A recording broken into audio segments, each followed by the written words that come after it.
తుఫాన్ను ఎదుర్కొనేందుకు అధికార యంత్రాంగం సిద్ధంగా ఉందన్నారు నెల్లూరు జిల్లా కలెక్టర్ హిమాంశు శుక్లా. ప్రజలు భయపడాల్సిన పని లేదన్నారు. కానీ అలర్ట్ గా ఉండటం మంచిదని సూచించారు. వీలైనంత వరకు ఆస్తి ప్రాణ నష్టం జరగకుండా చూడాలని అన్ని శాఖలను ఆదేశించామన్నారు. పెన్నా పరివాహక ప్రాంతాల వద్ద పొర్లుకట్టల వద్ద పటిష్ట చర్యలు చేపట్టామన్నారు. ప్రజలు అత్యవసరమైతే తప్ప మిగతా సమయాల్లో బయటకు రావొద్దని కోరారు. జలాశయాల దగ్గర పరిస్థితిని ఎప్పటికప్పుడు సమీక్షిస్తున్నామని జిల్లా కలెక్టర్ చెప్పారు. మరిన్ని డీటెయిల్స్ మా ప్రతినిధి సురేందర్ అందిస్తారు. మోంతా తుఫాన్ ప్రభావంతో నెల్లూరు జిల్లా వ్యాప్తంగా మోస్తరు వర్షాలు పడతా ఉన్నాయి. ఇప్పటికే జిల్లా యంత్రాంగం అంతా కూడా అప్రమత్తమైంది. ప్రస్తుతం మనతో పాటు జిల్లా కలెక్టర్ హిమాంశు శుక్లా ఉన్నారు. ఆయన అడిగి మరిన్ని విషయాలు తెలుసుకుందాం. సార్ చెప్పండి, ఈ తుఫాను ప్రభావం నెల్లూరు జిల్లాకి ఏ విధంగా ఉండబోతుంది, దీనికి ఎలాంటి చర్యలు తీసుకోబోతున్నారు? నెల్లూరు జిల్లాలో ఈరోజు రాత్రి 10 నుంచి మార్నింగ్ 10 వరకు, రేపు 10 వరకు కొంచెం ఎక్కువ వర్షం పడే అవకాశం ఉంటుంది. సైక్లోన్ కృష్ణా జిల్లా నుంచి ఈస్ట్ గోదావరి మధ్యలో ఏదో చోట నుంచి వస్తుంది. కానీ ఆ సైక్లోన్ ప్రభావం వల్ల మాకు ఎక్కువ వర్షం పడే అవకాశం ఉంటుంది. దీనికి సంబంధించిన మాకు 9 కోస్టల్ మండల్స్ ఉన్నాయి. దీనిలో 42 కోస్టల్ విలేజెస్లో కొంత ప్రాబ్లం రావడానికి వీలుంటుంది. వాళ్ళ కోసం 144 రిలీఫ్ సెంటర్స్ పెట్టడం జరిగింది. సో ఎవరైనా సమస్య ఉంటే మనం అక్కడికి షిఫ్ట్ చేయడం జరుగుతుంది. దీంతో పాటు హిస్టారికల్ డేటా చూసుకుంటే 135 విలేజెస్లో హ్యాబిటేషన్స్లో వాటర్ స్టాగ్నేషన్ జరుగుతుంది. సో ఈసారి ముందే కొంచెం ఆలోచనతో యాక్షన్ తీసుకోవడం జరిగింది. జిల్లా పరిషత్ నుంచి, తర్వాత SDRF ఫండ్స్ నుంచి ఈ చిన్న డ్రైన్ నుంచి పెద్ద డ్రైన్ వరకు ఎక్కడెక్కడ చోకింగ్ పాయింట్స్ ఉన్నాయి, దీన్ని కూడా ముందే క్లియర్ చేయడం జరిగింది. జిల్లా వ్యాప్తంగా ఎన్ని పునరావాస కేంద్రాలు ఏర్పాటు చేశారు? ఆ పునరావాస కేంద్రాలకు సంబంధించి ఇప్పటికైనా ఏమైనా తరలించడం జరిగిందా? దీనికి సంబంధించి ఈ వర్షాలకి ఏదైనా స్పెషల్ టీమ్స్ కూడా ఏమైనా తీసుకురావడం? ప్రస్తుతానికి 144 రిలీఫ్ సెంటర్స్ రెడీగానే ఉన్నాయి. కానీ ఇప్పటి వరకు ఎవరిని షిఫ్ట్ చేయడానికి అవసరం రాలేదు. ఒకవేళ వస్తే అంటే ఈ వర్షంకి మ్యాక్సిమం 15 to 20 రిలీఫ్ సెంటర్సే అవసరం ఉంటుంది, ఒకవేళ ఈ ప్రొజెక్షన్స్ కరెక్ట్ ఉంటే. సో దానికోసం మనం సిద్ధంగా ఉన్నాము. ప్రతి మండల్కి ఒక స్పెషల్ ఆఫీసర్ ఏర్పాటు చేయడం జరిగింది. అక్కడే పోలీస్ ఫోర్స్ కూడా ప్రతి మండల్కి 15 స్పెషల్ మెంబర్స్ పోలీస్ ఫోర్స్ కూడా ఇవ్వడం జరిగింది. ఒకవేళ ఏమైనా సమస్య వస్తే ఇమీడియట్గా వాళ్ళు ఫస్ట్ రియాక్ట్ అవుతారు. నెల్లూరు జిల్లాకి ప్రధానంగా జలాశయాలు 5 వాగులు ప్రధానంగా ఉన్నాయి.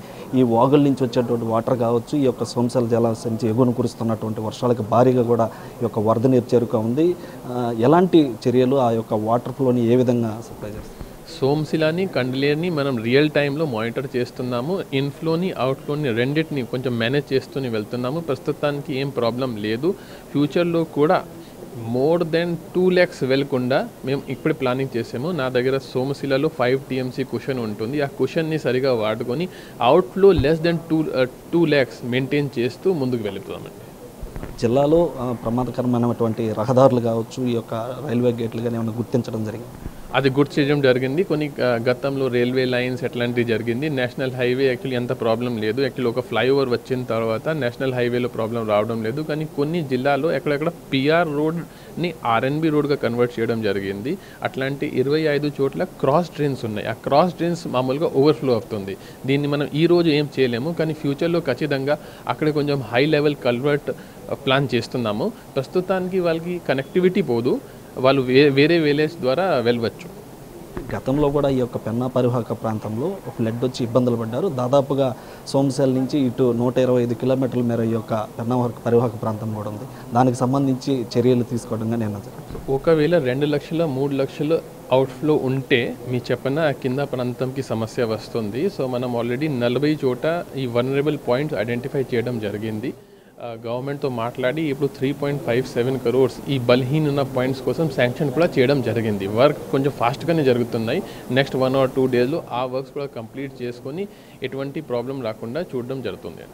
ఇప్పుడు వరకు ప్రజలకి ఎలాంటి సూచన చేస్తారు ఈ యొక్క తుఫాన్ గురించి? నెల్లూరులో ఈ సైక్లోన్ వల్ల భారీ వర్షం ఉంటుంది. ఈరోజు సెలవు ప్రకటన చేయడం జరిగింది. దయచేసి మీ ఇంటిలోనే ఉండాలి. ఒకసారి ఈ సైక్లోన్ ఎఫెక్ట్ అయిన తర్వాతనే బయటికి రావాలి. ఈ మధ్యలో ఏమైనా అత్యవసరం పని ఉంటే మీకు కంట్రోల్ రూమ్ నంబర్స్ కూడా ఇవ్వడం జరిగింది. మేమే మీ దగ్గరికి వచ్చేస్తామండి. మీకు ఏమైనా సమస్య ఉంటే, హెల్త్ సమస్య ఉంటే, లేకపోతే ఏమైనా సమస్య ఉంటే మేమే మీ దగ్గరికి వస్తాను. మీరు రావడం అవసరం లేదు. తీరం దాటేటువంటి సమయంలో భారీగా ఈదురుగాలు వీస్తాయని చెప్పి కూడా చెప్తున్నారు. ఈ ఈదురుగాలులకు సంబంధించి ఇటు సముద్ర తీర ప్రాంత మండలాలు కావచ్చు, వారందరినీ ఎలా అప్రమత్తం చేస్తారు? So all tourist locations, fishermen activities have been put on hold. So ఇక్కడే ఉన్న పబ్లిక్ కూడా దయచేసి ఆ టైంలో బయటికి రాకూడదు. ఎందుకంటే కృష్ణా జిల్లాలో ఈస్ట్ గోదావరిలో క్రాస్ అవుతుంది, ఇక్కడే కూడా కొంత ఎఫెక్ట్ ఖచ్చితంగా ఉంటుంది. సో కొంచెం జాగ్రత్తగానే ఉండాలి. ఈ టైంలో కొంచెం ఇంటిలోనే ఉండాలి. మేము పవర్ బ్యాకప్ కూడా ఇన్షూర్ చేస్తున్నాము. సో ఎక్కడ కూడా పవర్ డిస్ట్రప్షన్ లేకుండా మీరు మీ ఇంటిలోనే ఉండి కొంచెం ఫ్యామిలీ టైం స్పెండ్ చేయండి. అయితే ఇటు మొత్తం మీద కూడా ఈ యొక్క తుఫాను ప్రభావం నెల్లూరు జిల్లాకి ఆ యొక్క ఈదురుగాలులు వీచేటువంటి సమయంలో ఏదైతే ఈ రోజు నుంచి రేపు ఉదయం వరకు కొంతమేర వర్షం ఈ యొక్క తుఫాను పడేటువంటి అవకాశం ఉందని చెప్పి కూడా కలెక్టర్ చెప్తున్నారు. ఎవరు కూడా భయపడాల్సినటువంటి అవసరం లేదు, అన్ని అధికార యంత్రాంగం కూడా సిద్ధంగా ఉందని చెప్పి కూడా కలెక్టర్ చెప్తున్నారు. కెమెరామెన్ మనోజ్తో Surendra, big TV, collector office నుంచి.